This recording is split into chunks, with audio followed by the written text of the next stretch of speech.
Hello सबको नमस्कार। मैं जेपी सर क्लासेस में स्वागत है। आज जो हम क्लास लेके आए हैं, आज मराठा साम्राज्य के बारे में लेके आए हैं, जो कि आप लोग इससे पहले आप लोग को मुगल काल के बारे में पढ़ाए हैं। जो लोग क्लास को नहीं देखे हैं आप लोग जरूर जाकर देखिएगा, मजा आ जाएगा। ठीक है, आज जो हम क्लास लेके आए हैं मराठा साम्राज्य के बारे में लेकर आए, जो मराठा साम्राज्य कैसे उत्कर्ष हुआ था, कैसे आगे बढ़ा था, आज हम सारा कुछ पढ़ाएंगे। ठीक है, आप लोग जो लोग इस क्लास, जो कि हर एग्जाम में इस चैप्टर से आता ही क्वेश्चन आता है, तो इसीलिए इस मराठा साम्राज्य के बारे में आपको इस तरह से पढ़ाएंगे जो आपको दिमाग में सीधा बैठा देंगे। ठीक है, चलिए स्टार्ट करते हैं मराठा साम्राज्य के बारे में, देखते हैं। ठीक है, चलिए मराठा साम्राज्य का सबसे पहले हम लोग परिचय देखेंगे, उसके बाद में मराठा साम्राज्य का घटनाक्रम देखेंगे, उसके बाद में अष्टप्रधान देखेंगे मराठा साम्राज्य का, जो मंत्री होता था एक किस तरह से होता था, उसके बाद में उसका राजस्व देखेंगे, कैसे राजस्व उसका कुल उपज में लिया जाता था। ठीक है, तो ये सारा कुछ घटनाक्रम हम लोग देखेंगे। चलिए स्टार्ट करते हैं। सबसे परिचय, जो मराठा साम्राज्य का संस्थापक कौन था, तो कौन था? शिवाजी भोसले था। ठीक है, मराठा साम्राज्य का संस्थापक कौन था? शिवाजी भोसले थे। ठीक है, जन्म कब हुआ था? 6 अप्रैल 1627 ईस्वी में। कहाँ पे? शिवनेर दुर्ग में। ठीक है, पिता का नाम क्या था? शाहजी भोसले। याद रखिए, पिता का नाम क्या था? शाहजी भोसले। शाहजी की 2 पत्नी थी, याद रखिए। एक पत्नी का नाम क्या था? जीजाबाई। दूसरी पत्नी का नाम क्या था? तुक्काबाई मोहती। याद रखिएगा। शाहजी के भोसले कितना 2 विवाह किया था। ठीक है, याद रखिएगा। जिसका एक पत्नी का नाम क्या था? जीजाबाई। दूसरी पत्नी का नाम क्या था? तुक्काबाई। और ये शिवाजी का माता का नाम क्या था? जीजाबाई। याद रखिएगा। ठीक है, उसके बाद में गुरु का क्या नाम था शिवाजी का? कौंडदेव थे। ठीक है, इसका आध्यात्मिक गुरु कौन था? शिवाजी का आध्यात्मिक गुरु कौन था? रामदास थे, जो कि इसके प्रेरणा से बहुत आगे बढ़े थे। शिवाजी तो अपने माँ की प्रेरणा से और अपने जो आध्यात्मिक गुरु थे रामदास, उसकी प्रेरणा से बहुत आगे बढ़े थे। ठीक है, याद रखिएगा। विवाह किससे किए थे शिवाजी? साइबाई से किया था। याद रखिए, 1640 ईस्वी में निबलांकर से किया था। ठीक है, याद रखिएगा, साइबाई निबलांकर से किया था 1640। औरंगजेब के टाइम में दिया गया था। ठीक है, राजा के उपाधि उसने धारण किया था। ठीक है, याद रखिएगा। राजअभिषेक कब किया था? 5 जून 1674 ईस्वी में, रायगढ़ वाराणसी में। ठीक है, जिसको कौन दिया था राजअभिषेक? कौन करवाया था? गंग भट्ट। ये गंग भट्ट कौन थे? गंग भट्ट के एक ब्राह्मण आदमी थे जो महाराष्ट्र के रहने वाले थे, बहुत दिनों से वाराणसी में रह रहे थे। ठीक है, वहां पे तपस्या कर रहे थे। वहीं पे जाके क्या किया शिवाजी ने? वहां पे जाके क्या किया था? वहां पे जाके उसने राजअभिषेक करवाया था। ठीक है, याद रखिएगा। इसके बाद ये तो मराठा साम्राज्य का घटनाक्रम कैसे चला, किस तरह से चला, ये हम लोग देखते हैं। चलिए, पहला क्या था? शिवाजी ने 1664 और 1670 में सूरत को लूट लिया। शिवाजी जो थे, एक देखिए मुगल साम्राज्य का ना मतलब कि धीरे धीरे मतलब कि नष्ट करने वाला शिवाजी को भी माना जाता है। तो शिवाजी क्या कहते हैं, मतलब कि सूरत को लूटा था। ठीक है, जिससे औरंगजेब क्या हो गया था, उसने दुखी होकर क्या किया था, मतलब उनको जयपुर के महल में उसने कैद करके रखा हुआ था। लेकिन 1666 ईस्वी में उनको मतलब कि मई के महीने में कुछ उसको कैद करके रखा गया 1666 में, मतलब किसको? शिवाजी को। लेकिन क्या हुआ, शिवाजी इतना चालाक आदमी था, उसने भाग निकला था। उसी मतलब 3 महीने के बाद अगस्त में उसने 1666 ईस्वी में उसने वहां से भाग निकला जयपुर महल से। कौन? शिवाजी। ठीक है, याद रखिएगा। शिवाजी ने 1664 में 1670 में सूरत में लूट लिया, सूरत को लूटा था। याद रखिएगा। इस वजह से औरंगजेब ने उसने 1686 में जयपुर महल में कैद करके रखा था और 16 अगस्त 1666 ईस्वी को भाग निकला था। ठीक है, इसी के साथ उसका पुरंदा के संधि भी करना पड़ा था। 1665 ईस्वी में उन्हें महाराजा जय सिंह के साथ उसने पुरंदा का संधि कर लिया था।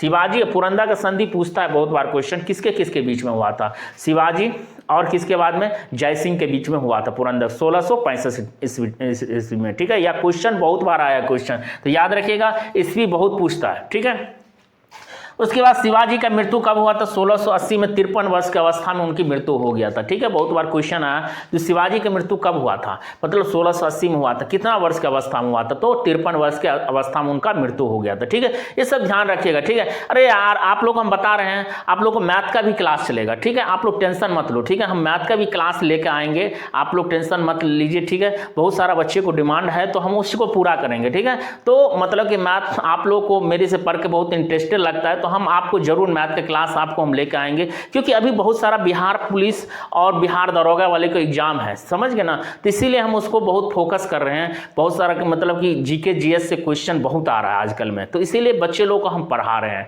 ठीक है, तो जीके जीएस आपको ऐसे हम पढ़ा दे रहे हैं जो आपको फिर दोबारा आपको वो चीज चैप्टर पढ़ना नहीं पड़ेगा, आप इससे एमसीक्यू करिए आपको हो जाएगा। ठीक है, चलिए हम स्टार्ट करते हैं।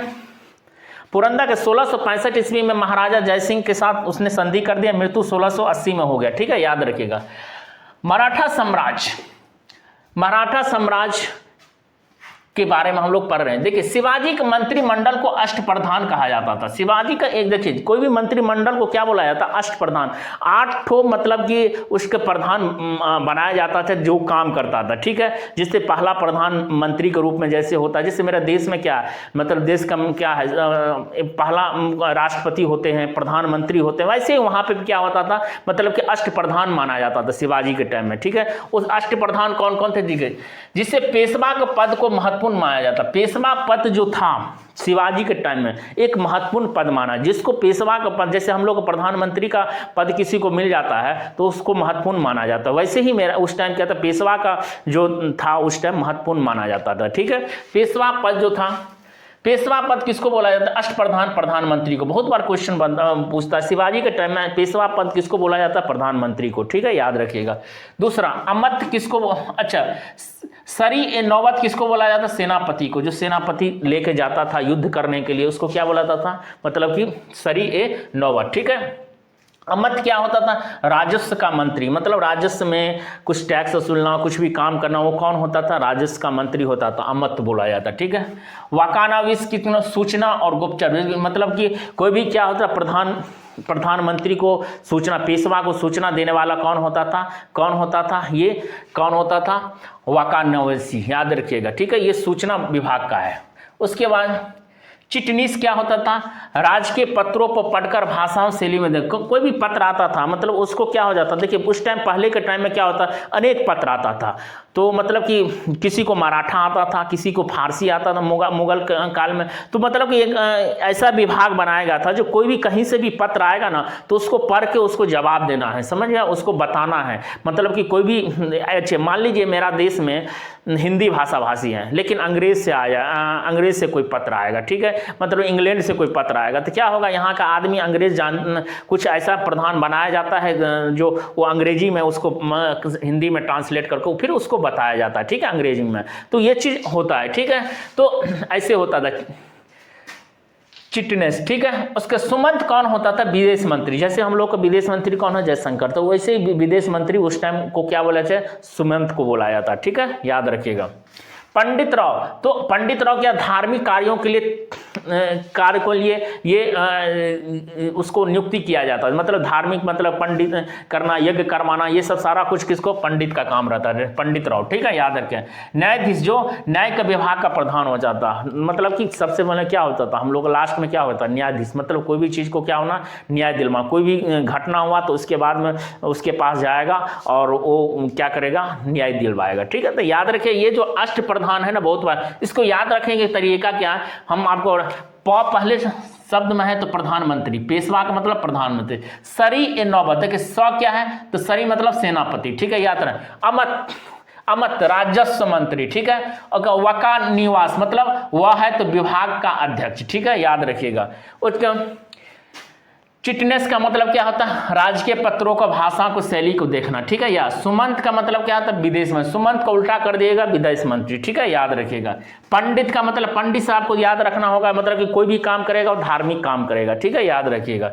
उसके बाद न्यायाधीश मतलब न्याय का मतलब कोई भी न्याय दिलाने का काम कराएगा। ठीक है, याद रखिएगा। ये सब चीज आपको हम बता दिए। दरबार में क्या बोला जाता था? मराठी भाषा में। मतलब शिवाजी क्या था? मराठा था, मतलब मराठी भाषा बोलने वाले थे। वहाँ पे उनका जन्म उसी साइड में हुआ था उनको, ठीक है। तो मतलब कि मराठी भाषा को वहाँ पे भाषा दिया गया था, दर्जा, ठीक है, इन लोगों को शिवाजी के टाइम में। शिवाजी ने 3 महत्वपूर्ण सेना चलाई थी। ये 3 महत्वपूर्ण सेना कौन था? पागा सेना, बहुत बार क्वेश्चन होता। पागा सेना नियमित घुड़सवार सेना, मतलब कि हर समय क्या करता था? वो देखभाल करता था, मतलब ऐसा सेना रहता जो हर समय एक्टिव रहता था, समझ में? कोई भी युद्ध होगा तो तुरंत नीचे वो लोग चल जाता था, ठीक है। एक अस्थाई सेना क्या रहता था? सिलहादार, जिसको अस्थाई घुड़सवार सेना, मतलब वो मतलब कि एक तरह का रखा रहता था, जो बहुत मतलब कि घटना, मतलब बहुत सारा युद्ध होगा तब उसके बाद में उसको छोड़ा जाएगा, ठीक है। तो ये अस्थाई सेना करके उसको रखाया गया था, ठीक है। ये सिलहादार, ठीक है, याद रखिए। उसके बाद पैदल सेना, कुछ सेना ऐसा होता था जो पैदल चल के भी युद्ध करता था, मतलब कि उस टाइम तो ज़्यादा देखिए मुगल काल ही मतलब कि शिवाजी को तोप दिया था, तोप का मतलब जो युद्ध करने के लिए मुगल ही ने दिया था शिवाजी को तोप, तो ठीक है। तो पैदल सेना कुछ तो तलवारें लेके जाते, तो उस टाइम तो ज़्यादा बंदूकें नहीं होता था, तो ठीक है, तो वो सब ठीक है। तो ठीक है, याद रखें, शिवाजी ने तोप अंग्रेजों ने दिया था, ठीक है, याद रखिएगा। उसके बाद में मराठो साम्राज्य के अंतर्गत 2 प्रमुख क्षेत्र कौन कौन सा आता था? ये बहुत महत्वपूर्ण चीज है, ठीक है, याद रखें। ये मराठा साम्राज्य के अंतर्गत 2 प्रमुख क्षेत्र कौन कौन सा आता था? स्वराज, जो क्षेत्र मराठों के अधीन थे उन्हें स्वराज्य के क्षेत्र कहा जाता था, मतलब जो मराठा के अंदर में था उसको क्या मतलब स्वराज क्षेत्र बोलता था। और जो मराठा के बाहर रहता था उसको कौन सा क्षेत्र में? मगुदैत या मुल्काई एक कादिम बोला जाता है, ठीक है। यह क्षेत्र जिसमें चौथ एवं सर देशमुखी, मतलब यहाँ से सिर्फ क्या करता था मराठा आदमी, जो टैक्स सिर्फ वसूलता था, जिसमें चौथ एक था बहुत, सर देशमुखी जो कर था ये वसूलता था, ठीक है, याद रखिएगा। बहुत बार को कर व्यवस्था को लागू करने वाला किसके ऊपर में? मलिक अंबर ने कर व्यवस्था को मतलब कि उसी के ऊपर में कर व्यवस्था लागू किया, मतलब टैक्स वसूलने का काम किया गया था। अच्छा, इसमें से क्या टैक्स कितना देना पड़ता था मराठा को? कुल उपज का 33% भाग लिया जाता था, लेकिन बाद में उसको कितना कर दिया गया था? 40% ले लिया गया था, ठीक है। तो ये जो महत्वपूर्ण है, पूछता है बहुत बार, जो मतलब कि मराठा जो मतलब कि टैक्स लेता था, कितना लेता था? वसूली का 33%, उसके बाद में फिर बढ़ा के कितना कर दिया? 40%। टैक्स लेगा तभी वो राज्य चल पाएगा ना अच्छे से, नहीं तो चल पाएगा नहीं चल पाएगा, ठीक है। तो इसीलिए टैक्स वसूलना भी जरूरी था, ठीक है। कोई भी राज्य को आगे बढ़ना है तो टैक्स लेना जरूरी आता है, ठीक है। लेकिन मुगलों का टाइम में ज़्यादा लिया जाता था, समझ गए। बहुत सारा मतलब कि आगे जो हम पढ़ेंगे उस टाइम हम देखेंगे कहाँ पे कितना टैक्स लिया जाता है, ठीक है। तो ये जो आपको क्वेश्चन पढ़ाए हैं, इसके बाद में हम मराठा साम्राज्य आप इसको पढ़िएगा, उसके बाद में एक बार आप ऑब्जेक्टिव बनाइएगा, आपको बहुत सारा फायदा मिलेगा, ठीक है। चलिए, कैसा लगा क्लास कमेंट करिएगा, ठीक है। मिलते हैं फिर नेक्स्ट क्लास में। Thank you.